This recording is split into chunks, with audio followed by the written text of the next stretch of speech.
here with my helper, my oldest son, Reed. And Reed does not like spiders. We just found our first black widow of the year. So that's good. Oh, and she's got a bunch of eggs there too. Are you sure that's good?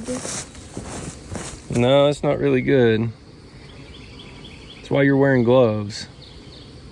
You don't put your hands places you can't see.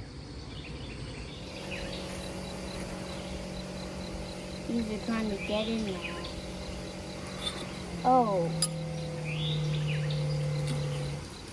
Whoop. Hey, if you're gonna spill it down in the hive, because they'll eat that.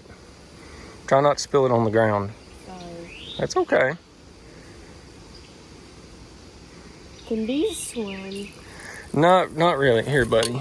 Here, let's dump that down in the hive. This one looks a little bit dead. I guess that one was laying. Well, maybe they'll get to the side. Maybe we should help them.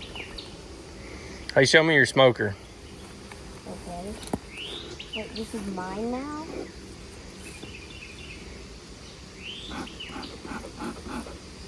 Let's calm them down. I think they're pretty calm already. They don't look so calm. They're all rushing to the food, I think. Or they're always so busy.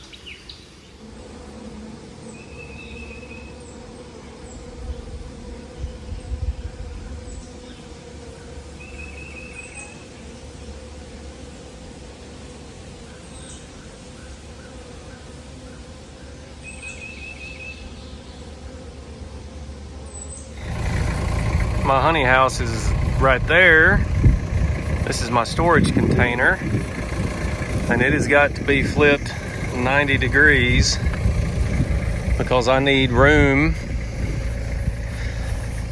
to put 2 more 40-foot high cubes there and there. I can only afford one of them right now, so I'll probably put it here. And this one will be over there. I'm gonna try dragging this with the tractor. I do have it up on some timbers. I've got everything in it on the floor, hoping I don't wreck anything. I don't know if this tractor is gonna do it or not. I think it's got 6,500 or 7,000 pounds of forward pull before the tires start spinning. So I'm hoping I can get it to move gently.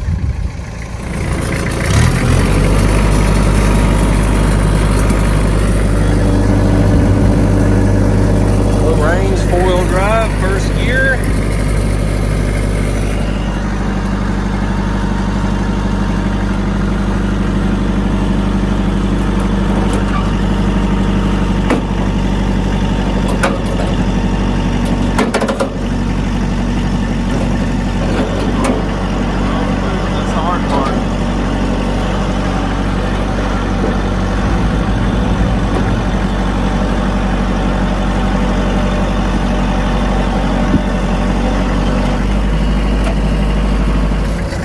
Now we're digging in.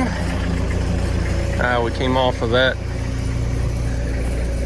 Came off of this one and we're digging in now.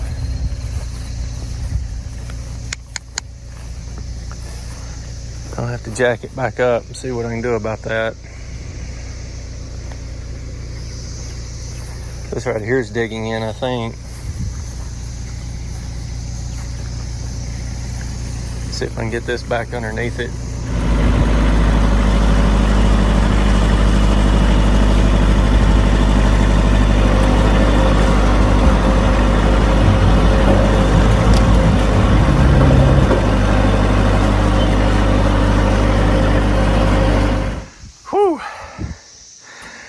So I need the head of it to go about right here. I'm gonna have to swing the back end around. Means I'll have to drag these timbers out from under it. I'm having to jack it up to be able to do that. It's a lot of work. Moving heavy stuff. Yeah, I think if I can get it just a few more feet, not much, forward, then I can start unjack it back up, get timber under it, and then swing it this way.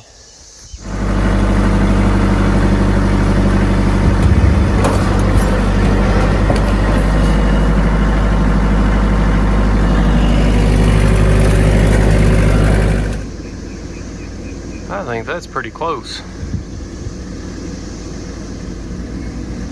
Let's do that with jerking and snatching on a tractor, clutch tractor. That's pretty close. Might need to come a few inches more on this end, but I can do that with the farm jack if I need to. I think that'll work. Just got to get it jacked back up and get block under it. Get the bucket on the tractor and move some chert to the front.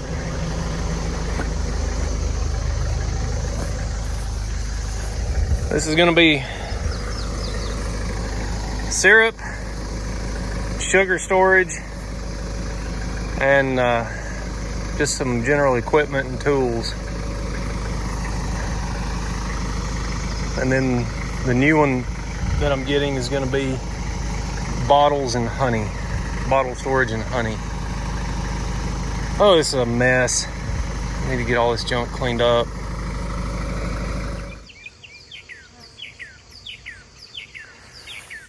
Pretty nice evening to move bees. It's not sweltering hot. Just about dark. I think I'm losing just a little bit of field force. I started before it was full dark, but I don't want to be up too late. I actually haven't queen checked all of these. I don't know how many are queen right and how many are not. I think I got a pretty high take in them though. So they're going out to a permanent yard so I can get feed in them. Then I'll sort through the laying workers and combine them with stronger ones. So I did a count this week and I think I'm at like 235, 240 queen right colonies, maybe 230. That might be enough for this year. I don't know if I want to do one more round of grafting and queen rearing or not. Part of me says yes, I should, and part of me says let's just take what we've got and make sure they're good and healthy, well fed, and get them into winter strong.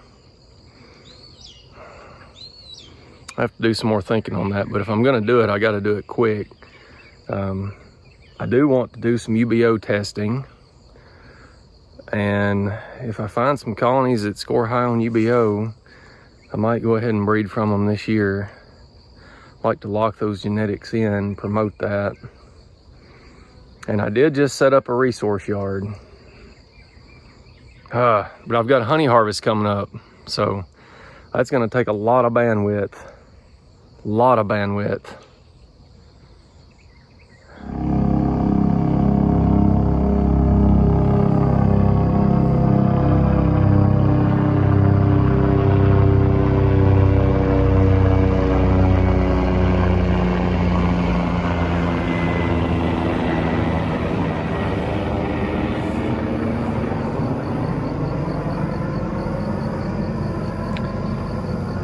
Not every day you get to fly over by a helicopter while you're unloading bees. That's strange.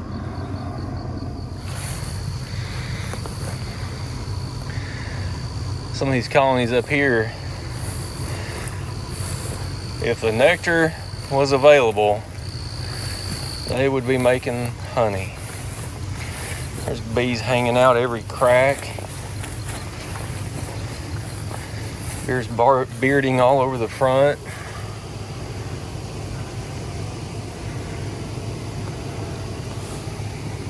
Only we had the nectar.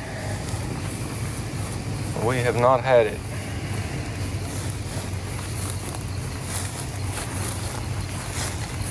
It's a shame. That's impressive.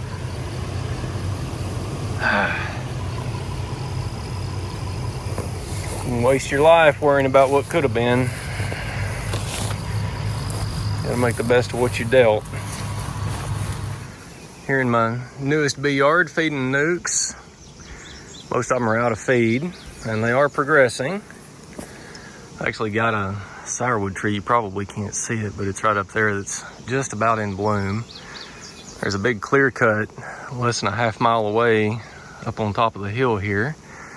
Lots of smooth sumac in there, and the bees are working something. I imagine it is sumac. Looks kind of like dirty dishwater in the comb. I don't think I'm going to make honey off of that.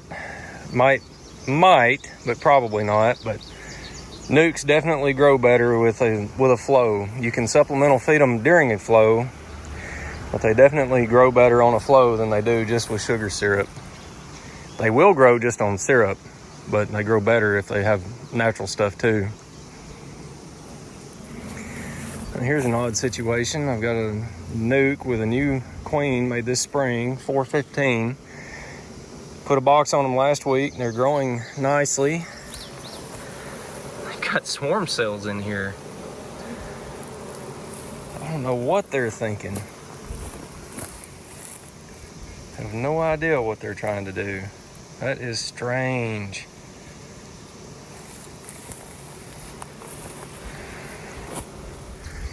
So I was just going to leave it at that on this hive that's got swarm cells. It's odd. If they are really trying to swarm and they're that small, those are genetics I don't want. So I marked them. I also knocked down all of those cells but one, because they have so little comb in here, it could be a supersedure situation. They don't have a lot of cells. They do have some, so I left one in there in case they need it. If they decide to swarm, then, man, they're getting cold hard.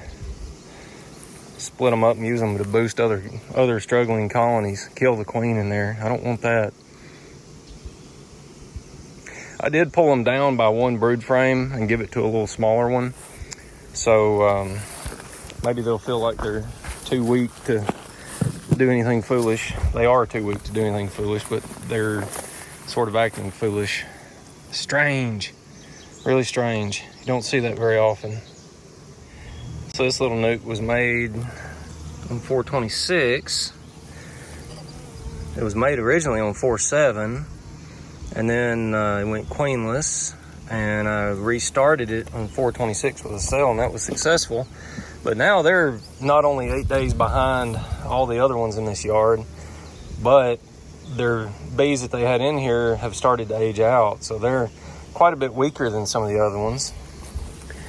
So let's turn their lid upside down and leave them like that for now. They had a few hive beetles getting in there because they are weaker than the rest of the yard. And if I find one that's full down through here, I'll just pull a brood frame out and boost this one up. Kind of lift all the yard up at the same time. I want them real similar. So that hive needs a box. It's a good candidate to donate a frame to this smaller colony. So I just pulled one out of the center. I've got bees chewing out right now. Emerging brood. That is exactly what you want to have on a donor frame. That bee right there is brand new. It just emerged.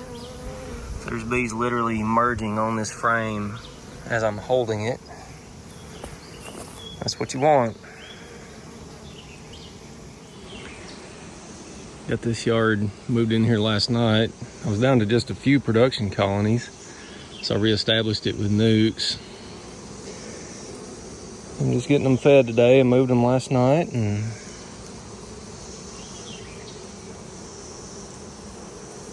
noticed I've got a friend here. I don't know if he's after the ants or the bees. He's not very skittish. Here you go, buddy.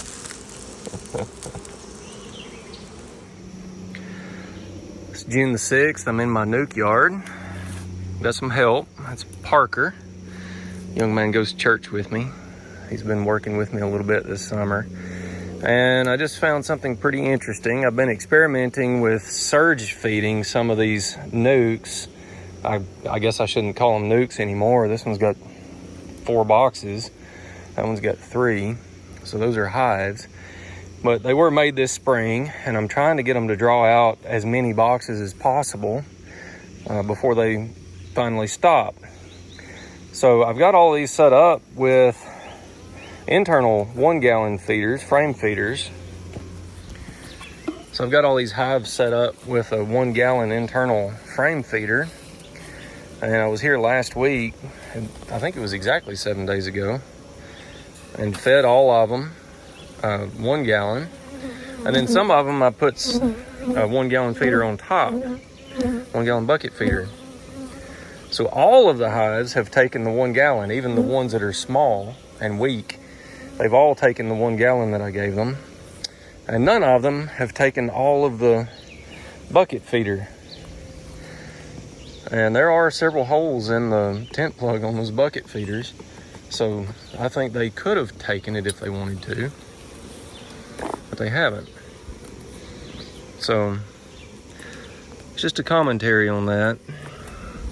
I don't think that's a bad thing. The bucket feeders give them more of a trickle flow for a longer time, and those frame feeders dump a lot of syrup in real quick. I don't know which would be better for getting foundations drawn. Really don't. Maybe the combination of both, like I'm doing. Well, so far I love having 2 people in the bee yard. It's a whole lot faster. I'm opening these big nukes up, deciding whether they need a box or not. These probably don't. Leave the lid open. Parker will close that one up after he feeds it. And I'm on to the next one, which does need a box.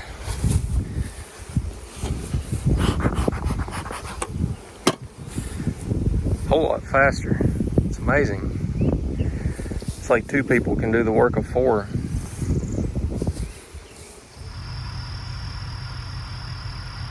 Smooth sumac finally hitting bloom. Not all of them have started blooming yet. That one's behind. Don't see any bees on it, but it's early in the day. Maybe it'll produce this year. So I'm just going through this yard. You got young Parker helping me today. He's learning. And got a little interesting thing. This hive went laying worker. Confirm that. And I do have a nuke that was on a double screen in this yard, but the nuke is weaker than the laying worker colony. So I moved the laying worker colony over to the edge of the woods there, set the nuke down, and tightened up the entrance as much as I could to slow the merger. And now I'm going to shake all of the bees out of this laying worker and let them go back into their original location.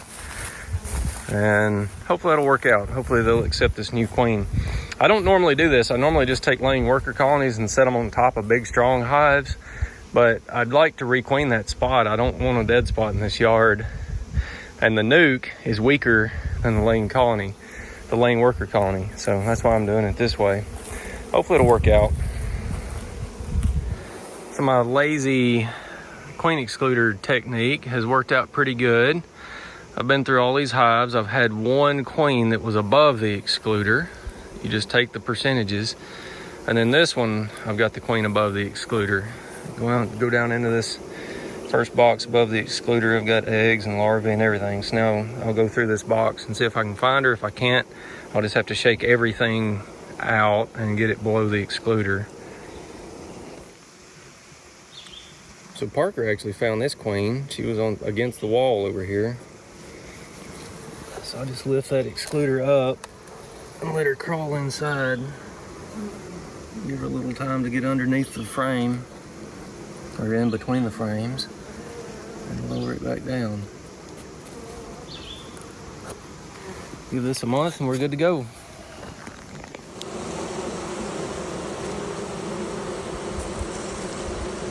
Pop these boxes apart to see if the queen was above the excluder. And I've got drone brood up here, so she probably is. And there's a varroa mite on that drone brood.